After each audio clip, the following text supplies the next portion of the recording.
On January 15th, 2009, around 11:25 a.m., as the NAMM show has started and people are coming in, a big event happens in New York City. Likely flying near 150 miles per hour, impact with the water was violent. Passengers climbed on the wings as the plane filled with water, floating down the river in the swift current. This is the biggest event everyone's talking about at the NAMM show, but more is going on. AKAI Pro is there with the MPC 5000. This is an awesome free download at akaipro.com. You can download it, load it into a compact. So here in 2009, they fixed all the problems, and also JJOS is dead. So Roland is there as well with the MV8800 updates and some new devices. And so is Native Instruments, introducing a brand new controller. Listen to this. So that's what we've announced, NAMM 2009. It should be shipping early March. Maschine.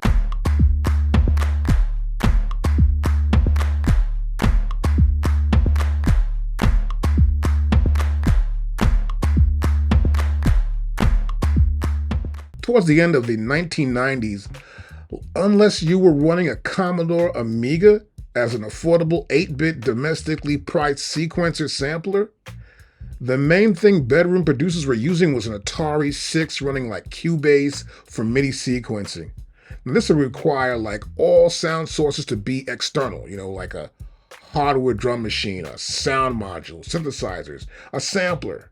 And around this time, at the turning point, PCs were getting better and the Macs were getting pricier. And so we've got a better machine we can use to create some pretty modest audio MIDI sequencing and audio recording. Now also at this time, around 1996, VSTIs were created, Virtual Studio Technology Instruments. Now what makes this whole thing work? Programmers. We need a bunch of programmers to work together with our software design so that we can access the parameters within the reverb, a gate, make an EQ work properly, how to use the gate with the EQ and also a compressor all in one channel, and make that audio of a bass drum, a snare drum, a vocal go through there and simulate a real audio experience. Machine environment, the hardware-software combination will run as a plugin inside Logic, Cubase, Pro Tools. So in 2009, on April 1st, they launched the Maschine, and it's a hit everywhere. Now, why this machine sells and it's so unique is that it's the controller. Kit loaded in here right now.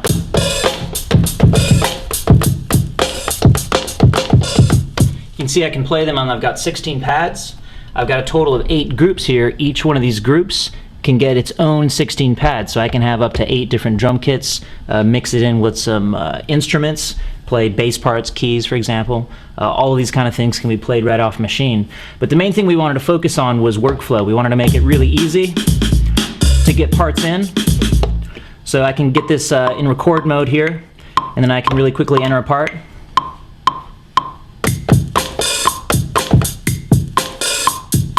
Like so.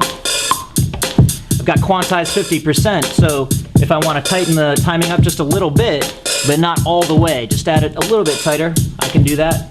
Add some more parts. The controller can access everything that's in the software. No controller does that even today, except for Maschine. There's no controller for Pro Tools. There's no controller for Logic. You got to use your mouse and maneuver where you want to go. This helps you to move so much faster. Plus, it has effects as plugins. It has keyboards, bass, guitars as plugins.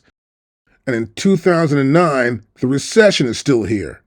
So buying an MPC or buying an MV8800 from Roland, they might cost a lot of money, but the Maschine is cheaper. It will work with any computer, whether a PC or a Mac. It becomes the best option for those cutting back on cost who still want to do production. And its popularity grows. It becomes popular with Drake's producer, 40. Like in Drake's 2010 hit called Over. Oh, yeah, that's right, I'm doing me.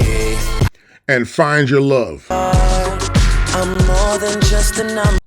And God's Plan. Anything you guys want in the store is free, so grab whatever you guys want. I don't want to die for them to miss me. After seeing the success of Native Instruments Maschine, Roland discontinues the MV8800. It had only been in the market for about a year and 10 months. Maschine is taking over. Now for AKAI, it's a different situation. They're still selling standalones because some people don't want to use their computer for production. But they will stop making MPCs until the year of 2012, when their secret project to create the same kind of system that Maschine has launches. Then on October 1st, 2011, they launched a Maschine Mikro, a brand new machine but smaller. Check out Jeremy Ellis.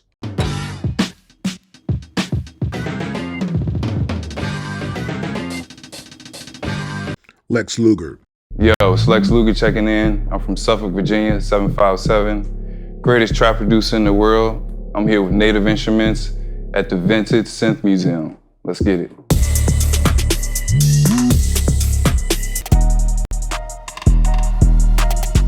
So just like I did with the hi-hats, I'm able to do that with my snare. I can change the octave right here.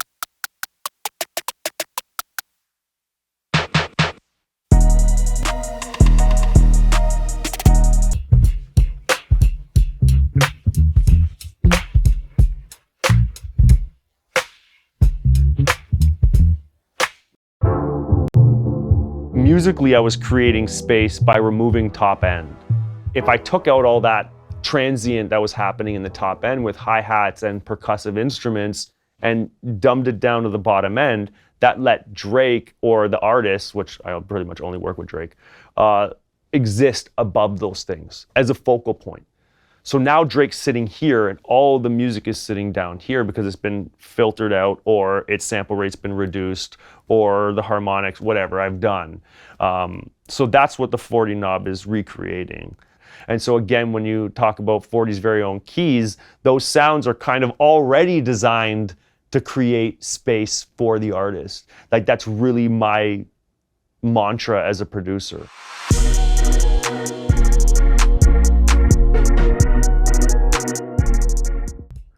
The Maschine also improved on the software a lot, adding more of what the customers wanted. It was now at 1.8 by the beginning of the year in 2012. But by April of 2012, AKAI releases their first Maschine-like device. Actually, there are two devices. It's the MPC Studio and the MPC Renaissance. So now the battle's heating up for what's going to happen next. So what Maschine does is they make a brand new MK2 machine. Now the MK2 version improved the feel of the pads. Before they're kind of cheesy, but they're much better at this point. And they went from this orangey look from the pads, or more like an orangey reddish look, to become more of an RGB color scheme for the pads, to make it easier for DJs who want to use their machines at night. Made it much easier. The software also improved with version 1.8 by adding in the offline time stretch function and the ability to transpose samples in any pitch or all the samples to a pitch you want. It made it more of an old school feel and a much better sampler drum machine type sound than before. Then in 2013, they introduced the Maschine Studio. It allowed space for Native Instruments to lay out additional features. Now it had a plush big jog wheel where I can do data entry and get finer control. Standard pads sat in the lower middle, but these pads omitted any sign for like pressing shift and functionality. The pads were dedicated for being pads. By having a bigger machine, the Studio allowed for dedicated buttons on the machine. It was really great. And the great features as well. Using it for the first time was really cool because they actually had a lot of colors in the default display. So if I hit a button, let's say for groups, that would be the color of the groups. It made it much easier to see everything on the machine. It was probably, I think, the best machine they had made was the Maschine Studio. Then around 2015 and 16, they came up with some other features and other devices. They actually came out with a machine, I think it was called iMaschine, and that was for your iPad and your iPhone. Following everybody else who was trying to put something on an iPhone or an iPad or any other device besides that made by other companies, so people can have the software on a different device and travel around with it and go back to your original machine.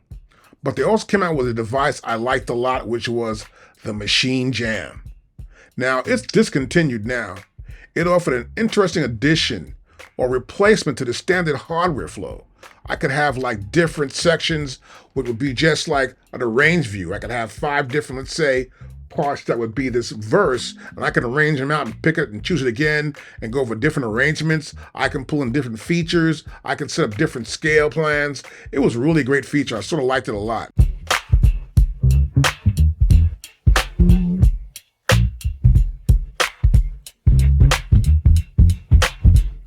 It is a musical instrument. It's an integrated system working with a hardware in front of you and a software running on your computer. It comes also as a plugin for your favorite DAW. It's a fully equipped sampler and looper with included vintage sampler modes.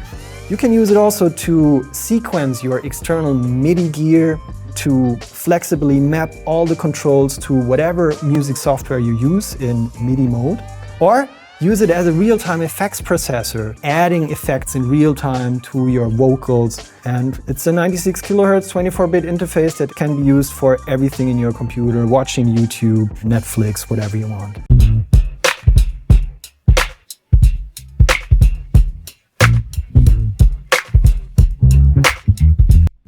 And in September of 2020, Native Instruments introduces Maschine Plus.